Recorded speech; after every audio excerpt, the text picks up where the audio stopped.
नमस्कार दोस्तों, स्वागत है आप सभी का संकल्प स्टडी पॉइंट उत्तराखंड में। तो दोस्तों हम देख रहे थे उत्तराखंड प्रवक्ता भर्ती में दोस्तों हम सब्जेक्ट इंग्लिश कवर कर रहे हैं। अभी तक दोस्तों हमने इंग्लिश से जो है 3 प्रैक्टिस सेट जो हैं कंप्लीट कर लिए हैं। जिसने नहीं देखे हैं दोस्तों वो प्लेलिस्ट में जाके उनको देख सकते हैं। चलिए दोस्तों स्टार्ट करते हैं आज का सेशन और आप सभी लोग दोस्तों वीडियो के एंड तक जरूर बने रहे। पहला क्वेश्चन लेते हैं दोस्तों आज का और साथ ही साथ आप आंसर करते हुए चलेंगे। पहला क्वेश्चन है, देखिए, who described Wordsworth as one of the chief glorious of English poetry. दोस्तों वर्ड्सवर्थ के बारे में किसने कहा है chief glorious of English poetry? Option देखिए, Tennyson, Matthew Arnold, P B Shelley, none of these. क्या हो जाएगा right answer question number first का? वर्ड्सवर्थ के बारे में किसने कहा है chief glorious of English poetry? तो दोस्तों राइट आंसर हो जाएगा फर्स्ट का मैथ्यू अर्नोल्ड। ठीक है, बी ऑप्शन यहाँ पर राइट हो जाएगा दोस्तों। ठीक है, याद रखेंगे। साथ ही साथ दोस्तों यहाँ पर मैथ्यू अर्नोल्ड से आपको इनका जन्म पूछा जा सकता है। तो इनका जन्म कब हुआ? जन्म कब हुआ आपका? 1822। ठीक है, याद रखेंगे। साथ ही साथ इनकी मृत्यु की बात करें तो डाइट 1888। ठीक है, दोनों चीज़ याद रखेंगे। ठीक है, साथ ही साथ दोस्तों इनके कुछ इम्पोर्टेंट वर्क्स हैं जो आपको याद रखने हैं। ठीक है, जैसे यहाँ पर आप पहला है आपका द स्कॉलर जिप्सी। ठीक है, ये सब आपने पढ़े हैं। ठीक है, द स्कॉलर जिप्सी। ठीक है, दूसरा इनका वर्क है दोस्तों एसेज इन क्रिटिसिज्म, इनका एक वर्क है। ठीक है, एसेज इन क्रिटिसिज्म।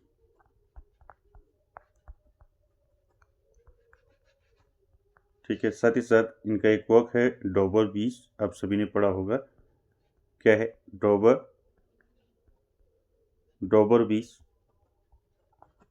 ठीक है, डॉबर बीच के साथ साथ इनका एक वर्क है लिटरेचर एंड डोगमा। ठीक है, यहाँ पर फोर जो है लिटरेचर। ठीक है, लिटरेचर एंड डोगमा। ठीक है, साथ ही साथ इनका एक और इम्पोर्टेंट वर्क है सोहराब एंड रुस्तम। ठीक है, ये सारे वर्क किसके हैं? मैथ्यू अर्नोल्ड के।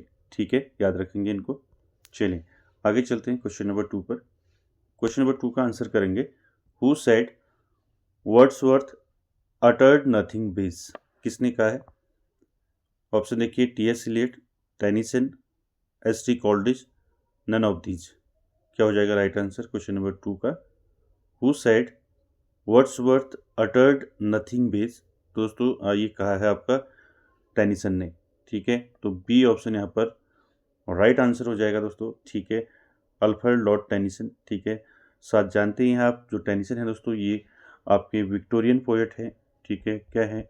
विक्टोरियन पोएट है, कभी ऐसे भी पूछ लिया जाता है। ठीक है, विक्टोरियन पोएट है लॉर्ड टेनिसन। साथ ही साथ दोस्तों बॉर्न की बात करें तो इनका जन्म जो हुआ था 1809 में इनका जन्म हुआ था।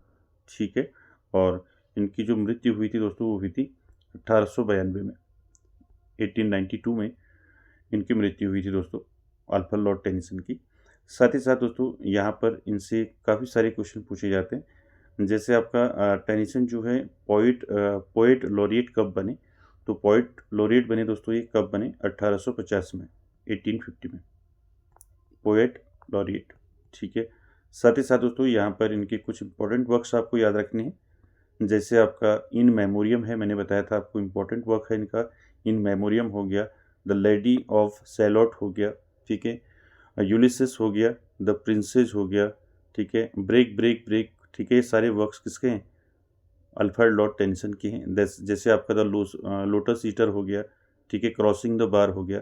ये सारे वर्क्स किसके हैं? टेनिसन के हैं। ठीक है, याद रखेंगे जन्म कब हुआ, मृत्यु कब हुई, विक्टोरियन पोएट। ठीक है, पोएट लॉरिएट कब बने? 1850। साथ ही साथ इनके कुछ इंपॉर्टेंट वर्क्स हैं उनको भी याद रखेंगे। ठीक है, जैसे आपका इन मेमोरियम हो गया। ठीक, इन मेमोरियम। ठीक है, साथ ही साथ दूसरा वर्क है इनका द लेडी ऑफ सैलोट, ठीक है, the lady of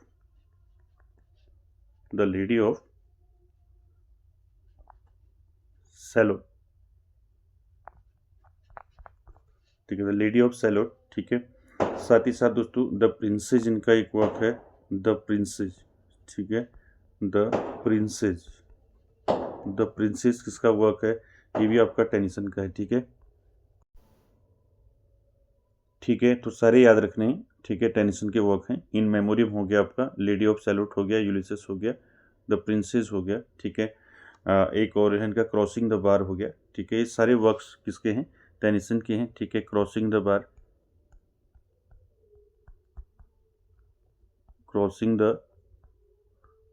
the bar किसका है वर्क, टेनिसन का है, ठीक है। साथ ही साथ द लोटस ईटर, ये सारे आपने याद रखने दोस्तों वर्क्स, ठीक है। चलिए अगले क्वेश्चन पे चलते हैं। क्वेश्चन नंबर 3 है, क्वेश्चन नंबर 3 है दोस्तों, according to Long who had not only sight but insight. According to Long, Long ने दोस्तों किसके बारे में कहा है, who had not only sight but insight. Option देखिए, वर्ड्सवर्थ, कीट्स, कॉल्ड्रिज, बैरन। क्या हो जाएगा राइट आंसर इसका, क्वेश्चन नंबर 3 का। 3 का दोस्तों राइट आंसर हो जाएगा यहाँ पर विलियम वर्ड्सवर्थ, ठीक है। ए ऑप्शन राइट हो जाएगा क्वेश्चन नंबर 3 का, ठीक है। वर्ड्सवर्थ की बात करें तो वर्ड्सवर्थ आप जानती हैं दोस्तों, रोमांटिक पोइट हैं वर्ड्सवर्थ, ठीक है। इनका जन्म कब हुआ था पूछा जाता है, तो जन्म हुआ था इनका 1770 में, और जो मृत्यु हुई थी वो हुई थी दोस्तों 1850 में, ठीक है। साथ ही साथ दोस्तों आपको याद रखना है, इनके काफ़ी सारे वर्क हैं, आप सभी ने पढ़े हैं, जैसे आपका द लूसी पोएम हो गया, ठीक है, द लूसी पोएम, ठीक है, द लूसी पोएम्स, ठीक है। साथ ही साथ पीटर बेल हो गया, ठीक है, पीटर बेल जो है किसका वर्क है, ये आपका विलियम वर्ड्सवर्थ का है, ठीक है। साथ ही साथ द सॉलिटरी रीपर है, ठीक है। बहुत सारे वर्क हैं, माई हार्ट लिव्स अप है, ठीक है, the word is too much with us है, डैफोडिल्स हैं, ये काफ़ी सारे वर्क हैं विलियम वर्ड्सवर्थ के, आपको सारे याद रखने हैं, ठीक है। चलिए अगले क्वेश्चन पे चलते हैं। क्वेश्चन नंबर 4 का आंसर करेंगे, which of the following works not written by Shelley. यहाँ पर आपने बताना है यहाँ पर कौन सा वर्क है दोस्तों, यहाँ पर जो किसने, यहाँ पर सेली ने नहीं लिखा है, ठीक है। देखिए क्वीन मैप, अलास्टर, हाइपेरियन या फिर द सेंसी। तो राइट आंसर क्या हो जाएगा, which of the following works not written by Shelley. देखिए यहाँ पर जो क्वीन मैप है ये लिखा है सेली ने, ठीक है। अलास्टर भी है सेली का, ठीक है। द साइंस भी है सेली का, लेकिन यहाँ पर हाइपेरियन जो है सेली का नहीं है, ठीक है। तो किसका है ये वर्क, यह वर्क है दोस्तों जॉन कीट्स का, ठीक है। कीट्स का वर्क है हाइपेरियन, ठीक है, याद रखेंगे इसको। आगे चलते हैं क्वेश्चन नंबर 5 पर। क्वेश्चन नंबर 5 है दोस्तों, the lotus eater was composed by, अभी मैंने बताया था ऊपर एक question, the lotus eater was composed by P B Shelley, Tennyson, Matthew Arnold, Thomas Hardy. क्या हो जाएगा क्वेश्चन नंबर 5 का दोस्तों right answer, the lotus eater was composed by, 5 का राइट आंसर हो जाएगा टेनिसन, ठीक है। बी ऑप्शन यहाँ पर दोस्तों राइट हो जाएगा, ठीक है। लोटस ईटर की बात करें तो लोटस ईटर दोस्तों आपको पूछा जा सकता है ये कब जो है पब्लिश हुआ, ठीक है दोस्तों। ये लोटस ईटर जो है ये पब्लिश हुआ था 1832 में। कब पब्लिश हुआ था, 1832, ठीक है, याद रखेंगे इसको, ठीक है। साथ ही साथ दोस्तों आप जानती हैं ये पोएम आपने दोस्तों पढ़ी होगी, ठीक है, द लोटस ईटर। इसमें आपने पढ़ा होगा कि इसमें एक ऐसे नाविक का एक ऐसा समूह होता है जो एक द्वीप में पहुंचते हैं, ठीक है, जहां वो लोटस नामक जो है फल खा लेते हैं, और उसके बाद जो है उनकी जो अवस्था है वो परिवर्तित हो जाती है। ये आपने पढ़ा होगा इसके बारे में। तो यहाँ पर बी ऑप्शन राइट हो जाएगा। इसका पब्लिकेशन जो दोस्तों पब्लिश कब हुई ये याद रखेंगे, 1832। आगे चलते हैं क्वेश्चन नंबर 6 पर। 6 है दोस्तों, who called 18th century an age of prose and reason, ठीक है। किसने कहा है 18th सेंचुरी को age of prose and reason. Option देखिए, Matthew Arnold, T S Eliot, Emerson. क्या हो जाएगा राइट आंसर क्वेश्चन नंबर 6 का, who called 18th century an age of prose and reason. तो 6 का दोस्तों राइट आंसर हो जाएगा यहाँ पर मैथ्यू आर्नोल्ड। ठीक है, तो ए ऑप्शन राइट हो जाएगा दोस्तों 6 का। ठीक है, याद रखेंगे। आगे चलते हैं क्वेश्चन नंबर 7 पर। क्वेश्चन नंबर 7 है दोस्तों, which age Matthew Arnold belong to. ठीक है, आपको बताना है मैथ्यू आर्नोल्ड किस एज से बिलोंग करते हैं। ऑप्शन देखिए, romantic age, Victorian age, modern age या फिर नन ऑफ दीज। क्या हो जाएगा 7 का right answer, which age Matthew Arnold belong to Victorian age. ठीक है, तो बी ऑप्शन राइट हो जाएगा दोस्तों, विक्टोरियन पोएट हैं मैथ्यू आर्नोल्ड। ठीक है, साथ ही साथ दोस्तों आपको याद रखना है जो विक्टोरियन एरा रहा आपका कब से कब तक रहा, कि 1837 से लेके 1901 तक। कौन सा एरा रहा आपका, विक्टोरियन एरा। ठीक है, याद रखिएगा इसको। विक्टोरियन एज पोएट आपको पूछे जाते हैं दोस्तों, जैसे मैथ्यू आर्नोल्ड हो गया आपका। ठीक है, टेनिसन हो गया, टेनिसन भी आपका किस में आते हैं, किस में आते हैं, विक्टोरियन पोएट में आते हैं। ठीक है, याद रखेंगे, टेनिसन हो गया। साथ ही साथ टेनिसन के साथ साथ आप रॉबर्ट ब्राउनिंग हो गया। ठीक है, चार्ल्स डिकेंस हो गया, हार्डी हो गया, थॉमस हार्डी। ठीक है, ये सारे कौन होते हैं, कौन है, सारे विक्टोरियन पोएट हैं। ठीक है, चलिए आगे चलते हैं क्वेश्चन नंबर 8 पर।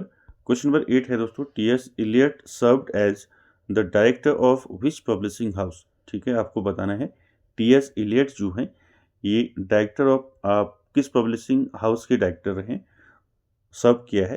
तो क्या हो जाएगा राइट आंसर देखिए, Faber and Faber, Oxford University Press या फिर हार्पर कॉलेज। तो क्या हो जाएगा राइट आंसर क्वेश्चन नंबर 8 का, T S. Eliot served as the director of which publishing house.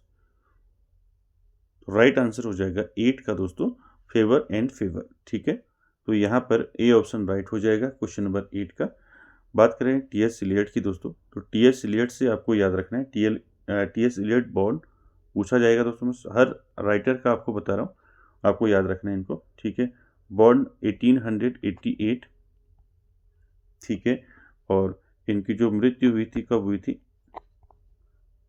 मृत्यु हुई थी दोस्तों इनकी आपका 1965 में। ठीक है, दोनों याद रखेंगे। ठीक है, साथ ही साथ दोस्तों आपको याद रखना है टी.एस. इलियट से, टी.एस. इलियट से दोस्तों आपको पूछा जा सकता है, इनका वर्क्स पूछा जा सकता है। और एक और इम्पॉर्टेंट फैक्ट याद रखना है यहाँ से, इनको दोस्तों नोबेल प्राइज़ कब मिला था, T S. Eliot Nobel prize in literature कब मिला था, नोबेल प्राइज़ इनको, ये भी पूछा जा सकता है आपको, नोबेल प्राइज़। ठीक है, नोबेल प्राइज़ कब मिला था, तो नोबेल प्राइज़ मिला था इनको 1948 में। ठीक है, याद रखेंगे इसको, कब मिला था टी.एस. इलियट को नोबेल प्राइज़, 1948 में मिला था। ठीक है, साथ ही साथ दोस्तों इनके वर्क्स की बात करें, इनके वर्क्स आप सभी जानते हैं, जैसे आपका द वेस्टलैंड हो गया। ठीक है, द वेस्टलैंड। ठीक है, साथ ही साथ इनका जो वर्क है द कॉकटेल पार्टी है, इनका एक वर्क, कॉकटेल पार्टी। ठीक है, कॉकटेल पार्टी किसका वर्क है, तो ये वर्क है दोस्तों टी.एस. इलियट का, याद रखेंगे। साथ ही साथ द फैमिली रीयूनियन भी इनका एक वर्क है, द फैमिली रीयूनियन। ठीक है, यहाँ पर लिख देता हूँ द फैमिली रीयूनियन।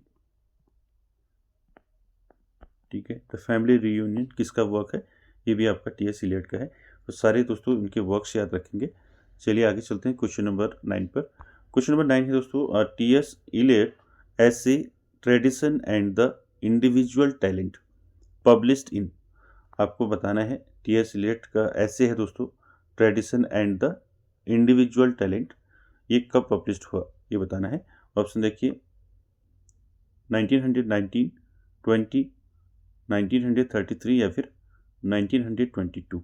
क्या हो जाएगा राइट आंसर क्वेश्चन नंबर 9 का, टी.एस. इलियट का ऐसे है दोस्तों, निबंध है, tradition and the individual talent, ये कब पब्लिश्ड हुआ था, ये पब्लिश्ड हुआ था दोस्तों 1919 में। ठीक है, 1919 में। ये ऑप्शन यहाँ पर आपका राइट हो जाएगा दोस्तों 9 का। ठीक है, और ये आपको पता है टी.एस. इलियट का है। साथ ही साथ दोस्तों ये दोनों चीज़ याद रखेंगे। ठीक है, पब्लिश्ड कब हुआ, 1919 में।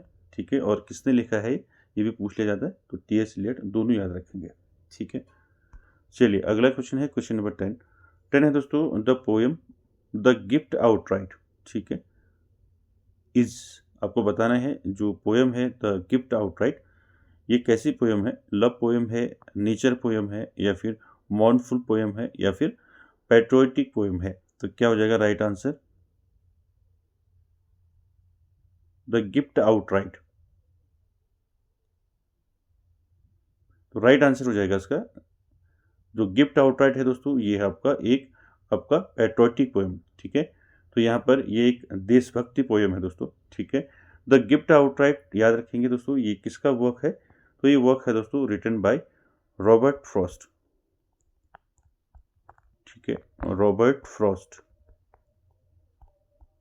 ठीक है, याद रखेंगे द गिफ्ट आउटराइट किसका वर्क है, रॉबर्ट फ्रॉस्ट का है, ठीक है।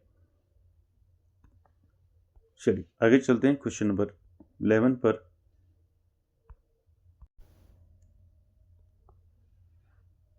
क्वेश्चन है दोस्तों in which year the golden threshold was published, आपको बताना है in which year the golden threshold was published.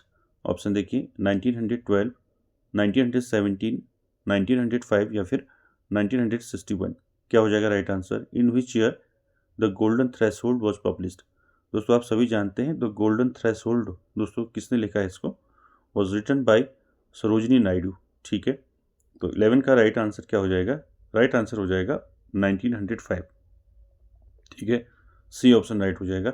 The golden threshold कब पब्लिश हुई, ये 1905 में पब्लिश हुई, ठीक है। साथ ही साथ दोस्तों किसका वर्क है, ये है आपका सरोजिनी नायडू का, ठीक है, किसका वर्क है, सरोजिनी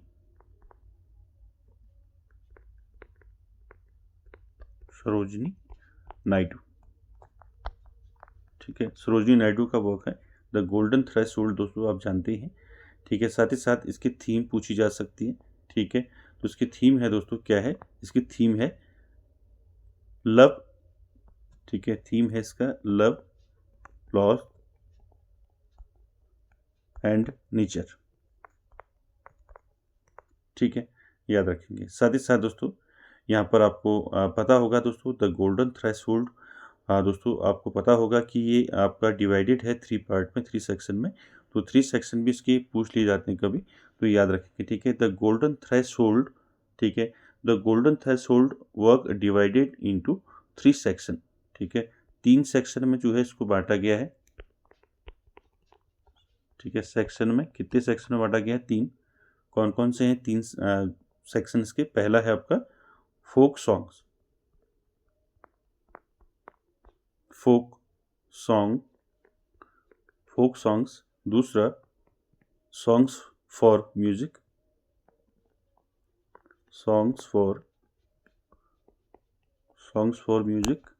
और तीसरा है आपका पोएम्स, ठीक है। तीसरा क्या है इसका सेक्शन, पोएम्स या पोम्स, ठीक है। तो राइट आंसर यहाँ पर आपका क्या हो जाएगा, 1905 में दोस्तों पब्लिश्ड हुई थी द गोल्डन थ्रेशोल्ड, ठीक है। और मैंने बताया आपको इसके 3 सेक्शन हैं, 3 पार्ट हैं यहाँ पर, folk song, songs for music and poems, ठीक है, तीनों याद रखेंगे।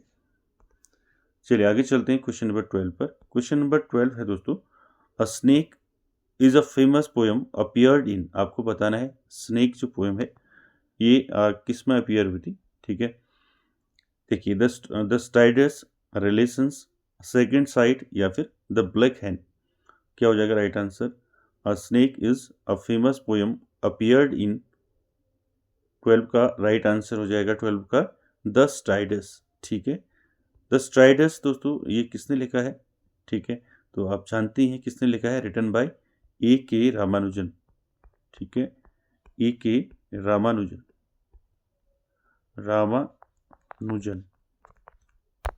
ठीक है, याद रखेंगे इसको। साथ ही साथ दोस्तों द स्ट्राइडर्स कब लिखा गया, इसको लिखा गया दोस्तों 1966 में, 1966 में इसको लिखा गया, याद रखेंगे। टाइटल ऑफ आप जानती हैं इसका टाइटल जो है, ये जो स्ट्राइडर्स है दोस्तों ये एक पोएट्री कलेक्शन है, ठीक है, इसमें अपीयर हुई थी स्नेक पोएम, ठीक है। चलिए अगला क्वेश्चन देखते हैं, क्वेश्चन नंबर 13 है दोस्तों which of the following poem by Kamala Das is an dialogue form, ठीक है, आपको बताना है इनमें से कौन सी पोएम जो है कमला दास की, एक डायलॉग फॉर्म में है। ऑप्शन देखिए, night of the scorpion, the invitation, Krishna, none of these. क्या हो जाएगा राइट आंसर 13 का दोस्तों? Which of the following poem by Kamala Das is in dialogue form? Right answer हो जाएगा 13 का दोस्तों, क्या हो जाएगा? The invitation. ठीक है, बी ऑप्शन यहाँ पर राइट हो जाएगा दोस्तों। द इनविटेशन किसका वर्क है? ये कमला दास का है। ठीक है, ये एक डायलॉग फॉर्म में है दोस्तों पोएम। ठीक है, याद रखेंगे इसको। साथ ही साथ दोस्तों आपको ये भी याद रखना है कि इसको कब लिखा गया। ठीक है, ये कब पब्लिश्ड हुई। ठीक है, पब्लिश्ड कब हुई ये आपको याद रखना है। द इनविटेशन पब्लिश हुई दोस्तों 1994। ठीक है, बात करें कमला दास की, तो कमला दास से आपने सारे फैक्ट पढ़े हैं। तो कमला दास दोस्तों आप जानती हैं आप, इनका जन्म जो है 1934 में इनका जन्म हुआ था। ठीक है, और साथ ही साथ इनके वर्क्स मैंने बताए थे आपको कमला दास के। कमला दास का आपको एक याद रखना है, ऑटोबायोग्राफी। ठीक है, ऑटोबायोग्राफी। ठीक है, ऑटोबायोग्राफी इनकी क्या है? My story. क्या है? My story. ठीक है, कब लिखा माई स्टोरी को? ठीक है, ये भी पूछ लिया जाएगा आपको। ठीक है, माई स्टोरी को लिखा 1976 में। ठीक है, याद रखेंगे। ये कमला दास की क्या है? ऑटोबायोग्राफी है, इनकी आत्मकथा है। क्या है? My story. कब पब्लिश हुई, कब लिखा गया इसको? 1976 में। ठीक है, ये सारे फैक्ट याद रखने हैं। बाकी कमला दास के आपने वर्क्स देखे हैं, summer in Calcutta, the descendants, ठीक है, अल्फाबेट ऑफ लस्ट। ठीक है, ये सारे वर्क्स हैं कमला दास के, सारी चीज़ें याद रखनी है। चलिए अगले क्वेश्चन पे चलते हैं। Question number 14। क्वेश्चन नंबर 14 है दोस्तों, which of the following was Charles lamb very good friend? आपको बताना है इनमें से चार्ल्स लैम्ब का वेरी गुड फ्रेंड कौन था? William Wordsworth, PB Shelley, Coleridge या फिर कीट्स? क्या हो जाएगा 14 का राइट आंसर? 14 का दोस्तों राइट आंसर हो जाएगा सैमुअल टेलर कॉलरिज। ठीक है, तो सी ऑप्शन यहाँ पर राइट हो जाएगा दोस्तों। चार्ल्स लैम्ब के एक अच्छे दोस्त थे दोस्तों कॉलरिज, याद रखेंगे। ठीक है, साथ ही साथ दोस्तों आपको याद रखना है यहाँ से चार्ल्स लैम्ब। दोस्तों चार्ल्स लैम्ब से आपको क्या पूछा जा सकता है? ये पूछा जा सकता है इनका जन्म कब हुआ। ठीक है, कब बॉर्न हुए? 1775 में बॉर्न हुए। ठीक है, डाइट की बात करें तो ये कब इनकी मृत्यु हुई? 1834 में इनकी मृत्यु हुई। ठीक है, ये दोनों चीज़ याद रखेंगे। साथ ही साथ दोस्तों इनके वर्क्स की बात करें तो इनके वर्क्स हैं दोस्तों आपके, जैसे द एसेज ऑफ इलिया। ठीक है, आप सभी ने पढ़ा है। ठीक है, the essays of Elia, the essays of Elia, इसको लिखा था इन्होंने 1823 में। ठीक है, याद रखेंगे। दूसरा इन्होंने लिखा था the last essay of Elia, भी इन्हीं की है। ठीक है, पहला द एसेज ऑफ इलिया, याद रखेंगे। दूसरा द लास्ट एसेज ऑफ इलिया, ये भी जो है दोस्तों चार्ल्स लैम्ब का ही है वर्क। ठीक है, इसको कब लिखा गया? इसको लिखा गया 1833 में। ठीक है, दोनों याद रखेंगे। तीसरा वर्क यहाँ पर याद रखेंगे। ठीक है, लैम्ब का। तो तीसरा वर्क जो है इनका क्या है? तीसरा है आपका टेल्स फ्रॉम शेक्सपियर। ये भी इंपॉर्टेंट है, पूछा गया है पहले भी। Tales from Shakespeare. ठीक है, तो ये कब लिखा? इसको लिखाया गया था दोस्तों 1807। ठीक है, 1807 में इसको लिखा इन्होंने। ठीक है, और इनका एक और है the tale of Rosamund Gray. ठीक है, ये भी इन्हीं का वर्क है। इसको लिखा था इनने 1798 में लिखा था। ठीक है, ये सारे वर्क्स आपको याद रखने हैं। जैसे आपका टेल, एक मिनट इसको आप नोट कर लें। देखिए, उसके बाद अगला वर्क इसका अ टेल ऑफ रोजा। ठीक है, रोजामंड, MUND, रोजामंड ग्रे। ठीक है, ये वर्क भी जो है दोस्तों चार्ल्स लैम्ब का है। कब लिखा गया था इसको? 1798 में। ठीक है, एक और वर्क है इनका। ठीक है, क्या है? The old familiar faces. ठीक है, the old the old familiar faces. ठीक है, तो सारे दोस्तों वर्क्स याद रखने हैं चार्ल्स लैम्ब के। चलिए अगला क्वेश्चन देखते हैं, क्वेश्चन नंबर 15 और आज का आखिरी क्वेश्चन, आंसर कीजिए। In which year did Hazlitt publish his famous essay collection. ठीक है, टेबल टॉक आपको बताना है। In which year Hazlitt publish his famous essay collection table talk, यानी कि टेबल टॉक को दोस्तों कब पब्लिश हुई थी टेबल टॉक। ठीक है, ये टेबल टॉक वर्क किसका है दोस्तों, हैजलिट का है। ठीक है, ये कब पब्लिश हुआ, तो 15 का दोस्तों राइट आंसर क्या हो जाएगा, राइट आंसर क्या होगा इसका 1821। ठीक है, सी ऑप्शन राइट हो जाएगा दोस्तों, याद रखेंगे। हैजलिट से दोस्तों आपको याद रखना है इनका जो टेबल टॉक वर्क है ये कब पब्लिश हुआ, ये पब्लिश हुआ दोस्तों 1821 में। ठीक है, साथ ही साथ दोस्तों हैजलिट का आपको याद रखना है इनका जो जन्म हुआ था ये हुआ था 1778 में। ठीक है, और इनकी जो मृत्यु हुई थी वो हुई थी 1830 में। ठीक है, दोनों चीज़ याद रखेंगे। वर्क्स की बात करें, टेबल टॉक आपको पता है, आप जानती हैं। ठीक है, इसका जो पब्लिश कब हुई है आप जरूर याद रखें, 1821। साथ ही साथ इनका एक और वर्क है the round table. The round table आपको पूछा जा सकता है, द राउंड टेबल वर्क किसका है। ठीक है, द राउंड टेबल वर्क है दोस्तों किसका है, हैजलिट का है। ठीक है, हैजलिट दोस्तों कब लिखा था इसको, 1817 में लिखा था इसको। ठीक है, द राउंड टेबल को। ठीक है, और साथ ही साथ दोस्तों इनका एक और वर्क है द प्लेन स्पीकर। ठीक है, क्या है, the plain speaker. The plain speaker, तो प्लेन स्पीकर, तो ये वर्क किसका है, ये भी दोस्तों हैजलिट का है, इसको लिखा था इन्होंने 1826 में। ठीक है, साथ ही साथ एक वर्क और याद रखेंगे इनका। ठीक है, क्या है एक वर्क इनका, लाइफ ऑफ नेपोलियन। ठीक है, लाइफ ऑफ नेपोलियन, नेपोलियन। ठीक है, ये भी वर्क किसका है, हैजलिट का है। ठीक है, तो दोस्तों ये थे आज के क्वेश्चंस। आई होप आप सभी को अच्छे लगे होंगे, और वीडियो को एंड तक देखने के लिए थैंक यू वेरी मच।